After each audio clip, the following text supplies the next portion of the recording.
The guy is a typical loser without any skills. Because of his weakness he holds a flagpole all day long and that's his whole job.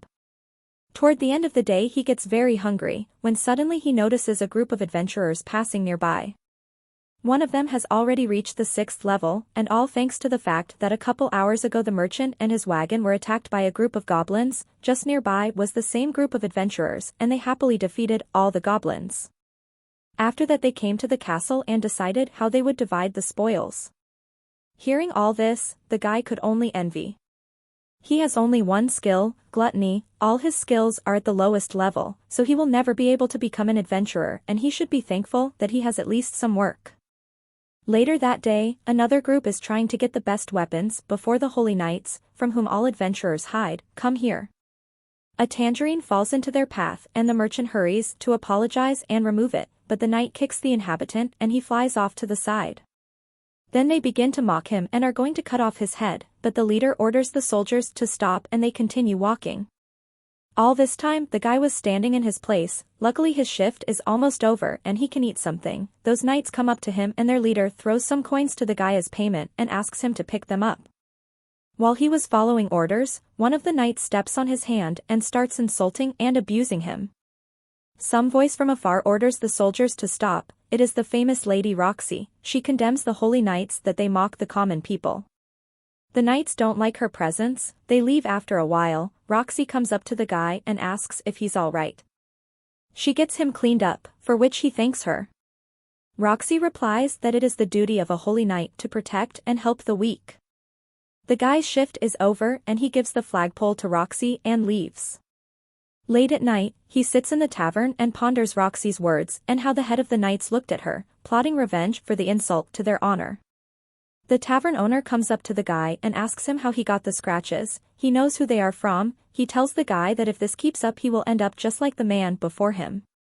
After eating breakfast the guy walks down the street and he is hungry again. His stomach starts rumbling. Turns out his skill makes him hungry all the time. Suddenly he notices thieves climbing the wall. He quickly runs to Roxy to warn her. When she hears this, she gives him a banner and says that she will arrest the intruders. He wishes her luck and she leaves. From the passage the boy hears the sounds of fighting and shouting until they stop. Then a wounded thief runs out of there. He starts to run away, but quickly stops as Roxy has entrusted him with her post. He is about to face the thief and gives his spear one last blow. Suddenly everything starts to go dark. He hears that his gluttony skill is activated and his stats are updated.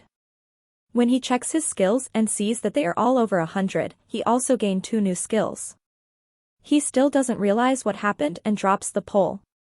Roxy runs out to him to check on him. She notices that he doesn't look well and starts to worry. She then says she has to report everything that happened and decides to thank the guy for helping her eliminate the intruder. She asks if he wanted to work for her family, as she's sure she'll meet her end soon if she keeps working here. But he worries that if he leaves, someone else will suffer like him. Roxy explains that the entrance should be guarded by holy knights, not other people. Eventually, the boy agrees to work for her family and goes home. Sitting at home he ponders what happened to him. He doesn't know what his new skills are, how gluttony works and how he was able to increase his skills so quickly. The next day he goes to the shopping street and wants to buy a weapon, but his budget is very small, so the vendor reprimands him, because for such a pittance he can't even buy a butter knife.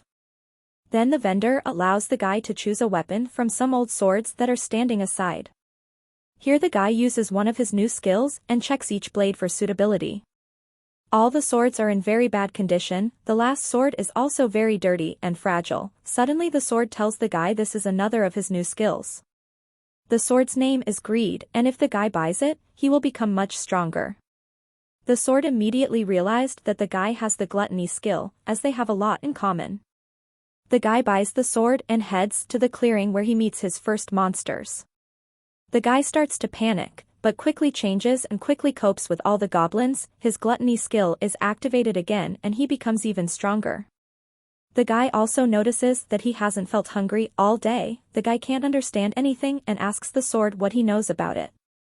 He explains that the gluttony skill takes skills from the defeated, but doesn't level up, so even though the guy destroyed a horde of goblins, he's still at level 1.